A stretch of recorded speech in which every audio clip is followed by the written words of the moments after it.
Bueno, bienvenidos a otro episodio de estas conversaciones en el IDPS, donde conjuntamente con nuestros ilustres invitados, pues exploramos con ellos sus perspectivas únicas y que nos explican cómo están contribuyendo a este debate y a esta evolución de la privacidad y la protección de datos que vivimos en nuestros días. Hoy recibimos en nuestro estudio a Carissa Bellis, que es un invitado muy especial y vamos a hacer la entrevista en español. ¿Por qué? Pues porque queremos de esta manera promocionar un poco la diversidad, porque aunque Carissa y yo normalmente trabajamos en inglés, pues los dos somos castellano parlantes y queremos poner un poco en valor también el trabajo que hace la comunidad hispana en materia de protección de datos y privacidad. La profesora Bellis tiene triple nacionalidad. Es mexicana, española y británica. Se licenció en filosofía en la Universidad de Salamanca. Hizo un máster en filosofía en el centro de posgrado de CUNY, en Nueva York, y se doctoró en filosofía en la Universidad de Oxford, donde trabaja en la actualidad en la Facultad de Filosofía y en el Instituto sobre Ética de la Inteligencia Artificial. Carissa ha alcanzado fama mundial gracias a su libro La privacidad es poder, sobre el que hablaremos largo y tendido en esta conversación, y recientemente ha publicado una nueva obra titulada Ética de la privacidad y la vigilancia, en la que profundiza algunos de los conceptos que ya trató en su primera obra. Yo, Carissa, he leído tu libro, tus dos libros con mucho interés y además sigo regularmente tus publicaciones en las redes sociales y es para mí un honor y un verdadero placer poder asociarte a estas conversaciones que estamos teniendo en el Supervisor para conmemorar el 20 aniversario de nuestra institución. Llevo mucho tiempo hablando, así que te doy el micrófono para que digas lo que tú quieras.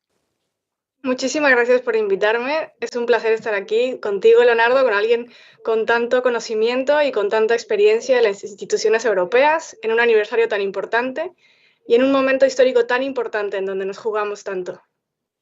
Muchas gracias, Carissa. Vamos directamente al meollo de la cuestión. Qué fácil y qué bonito es poder hacer una entrevista así en español, ¿no? En tu libro, La privacidad es poder, dices claramente que consideras que la privacidad en el mundo, en el año 2020, que fue cuando lo escribiste, pero me imagino que se aplica igual para el 2024, estamos peor de lo que estábamos en el año 2000. Y explicas que esto de los datos personales se ha convertido en algo tóxico, como una especie de asbestos, ¿no? ¿Cómo podrías explicarle a nuestra audiencia cómo hemos llegado a esta situación y a esto que se denomina el capitalismo de la vigilancia? Sí, es una pena, o sea, es bueno para mi libro, pero una pena para el mundo, que aunque escribí el libro en el 2020, sigue siendo igual de vigente. No ha cambiado prácticamente nada, han cambiado detalles, hemos tenido nuevos escándalos, pero la situación sigue siendo que la mayor parte del Internet está financiado con un modelo de negocio que se basa en violar los derechos fundamentales como el derecho a la privacidad. ¿Y cómo llegamos aquí? Pues más o menos en el año 2000, Google era una startup que por una parte estaba teniendo mucho éxito porque tenía un buscador mucho mejor que la competencia, pero que no tenía una manera de financiarse. Y en 1998 los fundadores habían escrito un paper en el que argumentaban que siempre que haya un modelo de anuncios para un buscador va a haber un conflicto de intereses, porque en realidad el público es diferente que el cliente. El cliente no son los usuarios, sino es la gente que paga por mostrar sus anuncios. Entonces, Google no quería hacer ese tipo de comercio, de negocio, pero no se les ocurrió nada mejor. Los inversores estaban muy impacientes, estaban bajo muchísima presión y al final no solamente conceden el tener un modelo de negocio basado en anuncios, sino que además van un paso más allá y no son cualquier tipo de anuncios, son anuncios personalizados. lo cual quiere decir que usan todos los datos que tienen sobre los usuarios, que son muy sensibles, porque nosotros tendemos a buscar cosas que tienen que ver con la salud, que tienen que ver con nuestro préstamo, con nuestra educación, con nuestra pareja, con nuestra familia, y usar todos esos datos para mostrarnos anuncios que sean más relevantes. Y con eso empieza en realidad la economía de los datos, que ya existía, pero era minoritaria. Y los gobiernos, en vez de decir, bueno, vamos a frenarlo, en particular el gobierno de Estados Unidos, después del evento traumático del 11 de septiembre, dice, bueno, es que nosotros también podemos usar estos datos. Entonces, deja que prolifere la economía de los datos para hacer una copia de esos datos. Bueno, pues me parece fantástico cómo haces un recorrido histórico de dónde empieza y cómo llegamos hasta aquí. Hay una cosa muy interesante que dices, muchas cosas interesantes que dices en tus libros, pero hay una que me llamó mucho la atención, que dices que hay una gran disparidad entre lo que quiere la gente y lo que quieren las grandes corporaciones tecnológicas, ¿no? Y tú sugieres algunos cambios para cambiar o mejorar la situación. ¿Cuáles serían las fórmulas que tú recomendarías para aproximar lo que quiere la gente de lo que quieren las corporaciones tecnológicas? No hay una solución porque es un sistema bastante complejo, con muchas partes, con muchos intereses, pero lo más importante es frenar el comercio de datos personales. Incluso en los países más capitalistas estamos de acuerdo que hay ciertas cosas que deberían de estar fuera del mercado.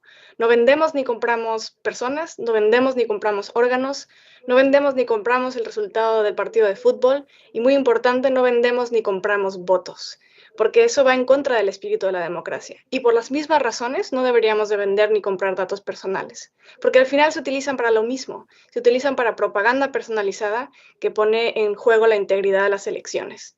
Eso es lo más importante. Pero además hay otras medidas que ayudarían. Por ejemplo, los datos fiduciarios. Perdón, los deberes fiduciarios. Ya se me está olvidando el español, entonces cada vez es más un desafío. Me viene muy bien. Entonces, hay deber fiduciario cuando hay una relación profesional entre dos partes en la que hay una gran asimetría de poder. Por ejemplo, cuando vas a tu médico. Tu médico podría tener intereses que no compaginan bien con los tuyos. Te podría querer hacer una operación para ganar más dinero porque quiere comprar regalos de Navidad. O podría hacerte una operación para tener más datos sobre una investigación que está haciendo. Pero tu médico no puede hacer eso, solamente puede hacer una intervención invasiva si es por tu propio bien, si realmente te va a beneficiar. Tiene que poner tus intereses antes de los intereses del mismo.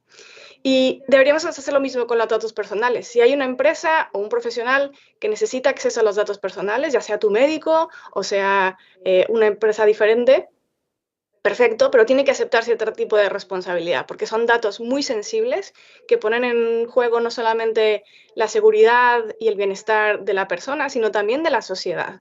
Entonces, si tú quieres manejar datos personales, tienes que aceptar que solamente puedes utilizarlos para beneficiar a esa persona. Y si no, quieres hacer esa responsabilidad, que es mucha responsabilidad, porque es muy difícil mantener esos datos seguros, dedícate a otra cosa. Igual que si no quieres la responsabilidad de una vida, pues no seas médico. Igual yo qué sé, trabaja en una tienda, que hay muchas profesiones. Me encanta el concepto este de los deberes fiduciarios. Yo no sé cómo esto no se ha metido ya en la ley, así que ahí lo dejamos apuntado para próximas reformas de las leyes de protección de datos. También en tu libro das algunos consejos a la gente para que dice, bueno, si el Estado no te protege, si la ley no te protege, tú también te puedes proteger, ¿no? Al ciudadano de a pie. Danos algunas pistas de cosas sencillas que se pueden hacer para protegerse mejor. En general, la gente tiende a pensar que es algo muy farragoso, muy difícil, pero no lo es. Una vez que tienes un sistema, es tan fácil como cualquier otro sistema. Entonces, lo primero, en vez de tener WhatsApp, ten Signal. Y la gente dirá, bueno, pero es que muchos de mis amigos no tienen Signal. En general, si le pides a un amigo que se baje Signal, que es gratis y que funciona perfecto, y además tiene la ventaja de ser mucho más seguro que WhatsApp y que no vende tus datos, pues la gente se lo baja con gusto. Entonces, cuando el primer día que me bajé Signal, pues no había nadie de mis contactos en Signal. Y hoy prácticamente todos están en Signal. Lo segundo es, en vez de utilizar Google Search, utiliza DuckDuckGo, que funciona muy bien, que no vende tus datos. En vez de utilizar Gmail o uno de estos, utiliza ProtonMail. Bueno, yo estoy en la en el board de la fundación de Proton. Pero estoy ahí precisamente porque creo en que una empresa pueda hacer una diferencia ofreciendo productos realmente privados. Utiliza una VPN, pero utiliza una que sea de confianza. Cuando salgas de tu casa, trata de apagar el Wi-Fi y el Bluetooth, porque esas son las vías por las cuales se recolectan muchos de tus datos. Y en general, trata de cultivar una cultura de la privacidad. Si quieres tener una buena conversación, pues igual deja el móvil de lado. Si quieres invitar a alguien a hablar sobre algo sensible o tener un debate franco, pues apaga las cámaras, apaga los micrófonos. Si quieres tener un buen momento con tu familia, igual tiene que ser privado, porque sin privacidad no tenemos intimidad, no llegamos a ese punto de confianza y de relajación. Maravilloso, yo creo que todos están tomando ya, haciendo la listita de las cosas que hay que hacer para mejorar un poco nuestra propia privacidad. Otra cosa que dices en tu libro que me gusta particularmente es que dices que la clave está en que nosotros, los usuarios de Internet, sepamos más sobre lo que hacen las grandes corporaciones tecnológicas y que ellos sepan menos sobre lo que hacemos nosotros, ¿no? Es un enfoque muy claro y muy importante, ¿no? Porque claro, como explicas tú bien en tu libro, durante muchísimo tiempo, empresas, corporaciones tecnológicas han estado muy calladitas haciendo un montón de cosas y ahora solamente nos estamos dando cuenta de todo lo que se ha hecho, ¿no? Entonces hay que exigirle a estas empresas más transparencia. Dices tú que la privacidad, la importancia de la privacidad no es tanto ocultar nuestras malas acciones, sino protegernos de las malas intenciones de los otros, ¿no? Que es un concepto interesantísimo también. A mí, personalmente, Carissa, me preocupa mucho cómo se utilizan las redes sociales para arruinar rápidamente y de manera muy injusta la reputación de las personas, ¿no? Porque eso es algo que tú denuncias en tu libro. Un error estúpido, un pequeño, cosa inapropiada que dijo un representante del gobierno, un político a lo mejor hace 23 años, se saca, se magnifica, se tuerce en Internet y te cargas la reputación de una persona de una manera injusta, no haciéndole ninguna justicia a lo mejor a los 20 o 30 años de servicio público que ha estado haciendo esta persona, ¿no? ¿Tú qué opinas sobre, no solamente sobre este tema de la reputación, sino cómo podemos hacer para que nosotros sepamos más de ellos y ellos sepan menos de nosotros? Sí, bueno, el principio fundamental es que el conocimiento da poder, y no solamente da poder porque mientras más sabes sobre alguien, más puedes saber cómo manipularle, por ejemplo, sino también porque cuando tienes tanto poder, tú decides qué cuenta como conocimiento. Entonces, una empresa como Google literalmente decide cuáles son las categorías que aplican a ti y cómo se te trata en consecuencia. Y es posible que esas categorías estén mal, que diga que tú estudiaste ingeniería cuando estudiaste ciencias políticas, y no importa porque no tienes acceso a esa información, no puedes corregirla, no puedes apelar la decisión y se te puede tratar como un ingeniero toda tu vida cuando que no lo eres, ¿no? Y bueno, eso no tiene nada de malo ser un ingeniero, pero puede ser que se te trate como, yo qué sé, como algo que no eres, que es negativo.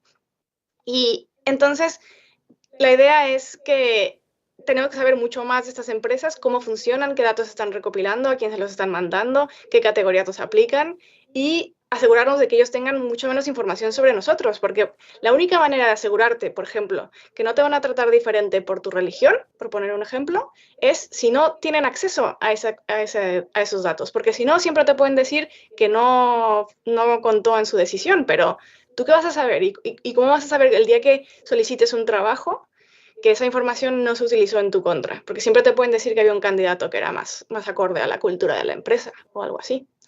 Entonces, arreglar esa asimetría de conocimiento que lleva a una asimetría de poder es súper importante para que la democracia sea fuerte, para que la ciudadanía tenga suficiente poder para navegar el mundo y defenderse de reglas que en realidad no las están poniendo los gobiernos, sino las están poniendo estas empresas.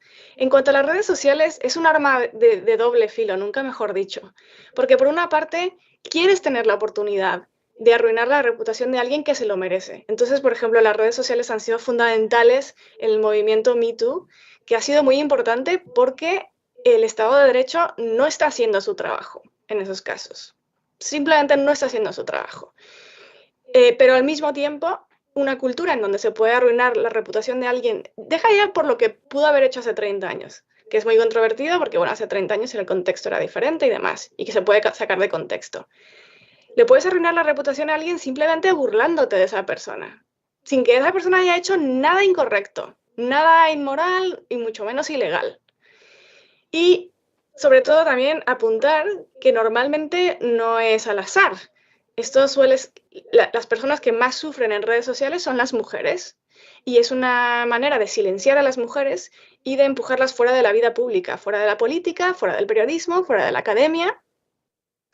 Entonces, pero mucho tiene que ver con cómo desarrollamos los algoritmos. Y mientras las redes sociales tengan algoritmos que estén diseñados para maximizar lo que en inglés se llama el engagement, ¿no? Que te hacen adicto, que te hacen que quieras seguir interactuando con ese algoritmo, siempre vamos a tener tendencias tóxicas, porque lo que nos engancha no es lo más positivo, lo que nos engancha es esta... Sí, el morbo, claro. Exactamente. También las ganas de ganar una pelea o una discusión, las cosas que parecen escandalosas o alucinantes, que muchas veces son falsas, porque la realidad a veces es aburrida. Muy bien, no, te agradezco muchísimo esta reflexión que además engarza muy bien con con tus conocimientos sobre la ética, ¿no? Hay una cosa que dices en tu libro muy importante, de que hay mucha gente que a día de hoy está perdiendo la fe en las democracias liberales, ¿no? Y dices tú que la protección de datos es una herramienta muy importante para defender nuestras democracias liberales. ¿Por qué es eso? ¿Por qué es tan importante la protección de datos para defender las democracias liberales? ¿Y por qué es tan importante que defendamos a nuestras democracias liberales? Porque a día de hoy, parece que ya la gente, bueno, lo que hemos visto un poco en las elecciones de Estados Unidos, ¿no? El candidato que ha ganado no ocultaba ciertas tendencias totalitarias. Incluso cuando se le acusaba de esto, no hacía muchos esfuerzos en defenderse, ¿no? Y aún así ha arrasado en las elecciones. ¿Por qué es tan importante esto de defender las democracias liberales, Carissa? Lo que más preocupa es que no haya ganado a pesar de esas Exacto. opiniones, sino precisamente gracias a esas opiniones. Y creo que tu generación y mi generación tienen todavía el beneficio de recordar, si no de primera mano, de segunda mano, lo que es pasar por una guerra, lo que es pasar por una dictadura. Y aunque alguien como yo no lo vivió, no lo vivió yo misma, ese recuerdo de mis abuelos, ese hablar con mis abuelos, es algo que es parte de mi educación y es parte de cómo valoro la situación política y lo que creo que está en juego. Y creo que las nuevas generaciones están olvidando esa lección porque ya no tienen esa relación con la generación que sí lo vivió. Y eso es muy peligroso porque hay menos como feedback visceral, que al final es lo que nos motiva a los seres humanos a decidir una cosa u otra. Pero bueno, la primera pregunta, ¿por qué es tan importante la privacidad en el contexto de las democracias liberales? Porque sin privacidad no tienes algunos de los pilares de la democracia. Sin privacidad no tienes periodismo de investigación, porque los periodistas no son capaces de proteger a sus fuentes ni protegerse a sí mismos. El país en donde se asesinan más periodistas al año que no está en guerra es México, y no es coincidencia que el país es el mismo país que estuvo mejor representado en el escándalo de Pegasus, de este software que se usa para hackear teléfonos de periodistas, de académicos, de activistas.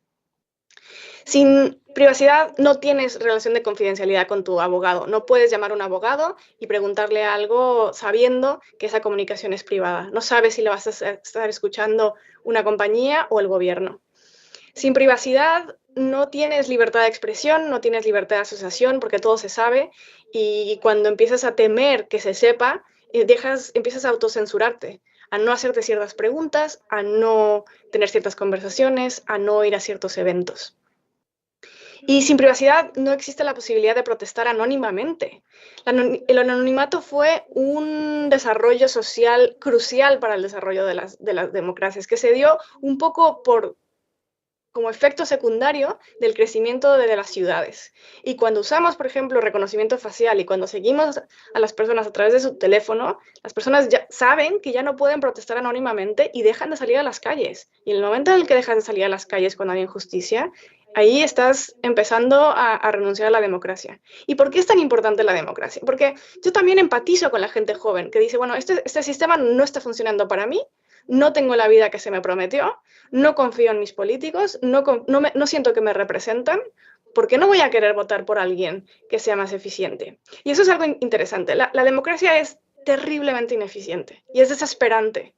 Y te subes por las paredes de que todo va lento, pero esa es una virtud. La misma vicio de la democracia es su virtud, porque al hacerlo tan lento, primero das posibilidad de pensar las cosas, de no actuar impulsivamente. Y en segundo lugar, das posibilidad de que la gente intervenga en esas decisiones, ¿no?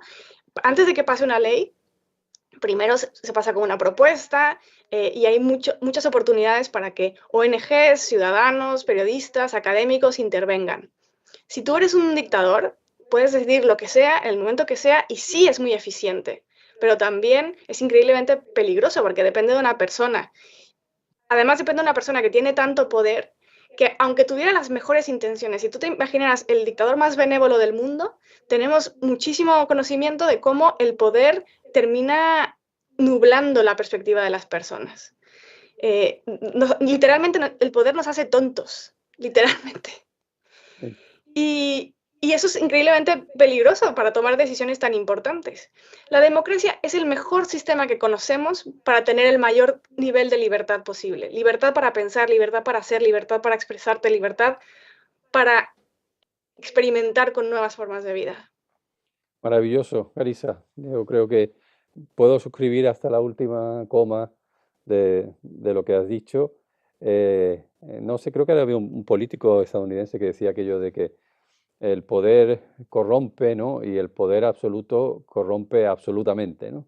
Y efectivamente, cualquier forma de poder siempre hay que ponerle coto. Y bueno, el poder también está en la mano del Estado, ¿no? El Estado también tiene mucho poder al que hay que controlar.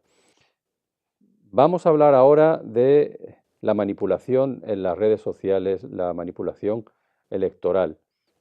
Hace unos años, cuando el escándalo de Cambridge Analytica, pues nos rasgamos las vestiduras, dijimos, qué cosa más grave que alguien ha intentado interferir y manipular el resultado electoral, ¿no? Bueno, pues en estas últimas elecciones que hemos tenido en Rumanía, por ejemplo, pues ha tenido que venir el Tribunal Constitucional y anular completamente las elecciones porque había habido una injerencia masiva de una potencia extranjera, ¿no? Y bueno, en las elecciones estadounidenses, el dueño de la red social más importante no es que estaba manipulando de manera secreta, no es que abiertamente estaba pidiendo el voto para uno de los candidatos, utilizando su red social para conseguir votos e incluso pagando dinero, ¿no? a la gente que hacía una lotería, ¿no? Para la gente que prometía que iba a votar por un candidato. ¿Nos estamos volviendo locos? Yo no entiendo qué está pasando aquí. Dinos un poco desde el punto de vista tuyo, de la ética y de la evolución de la sociedad, qué está pasando aquí y cómo podemos corregir un poco el rumbo. El error empezó con no reaccionar a Cambridge Analytica a tiempo, porque sí, hubo mucho escándalo de periodistas y se discutió, pero no se hizo nada. No cambiamos las reglas para que no volviera a suceder. Es increíble. Y tuvimos años y no cambiamos nada. Y ahora estamos pagando ese precio, porque esa desfachatez es que la gente como Elon Musk sabe que los gobiernos no le van a poner límites y no les estamos probando lo contrario. Entonces, es increíble, ¿no? Porque si yo hubiera escrito un libro describiendo esta situación hace 20 años, la gente no se lo hubiera creído, ¿no? Es como, no, esto es como demasiado. Me gusta mucho esta frase en inglés de que a veces la realidad es como más extraña que la ficción. Esta idea de que you can't make these things up. Y lo que preocupa muchas cosas. Preocupa la influencia que pueda tener esta gente como Musk, que Musk, parte del problema es que tiene más dinero que todas las agencias que lo regulan juntas. tiene tanto dinero como países enteros. También parte de la preocupación es que no tenemos acceso a muchos datos que nos podrían informar mejor de qué tanta es la influencia de este tipo de personas, de este tipo de sistemas, de este tipo de redes, porque la información es privada de las empresas, entonces no sabemos exactamente cuánta gente está viendo qué contenido, cómo está reaccionando.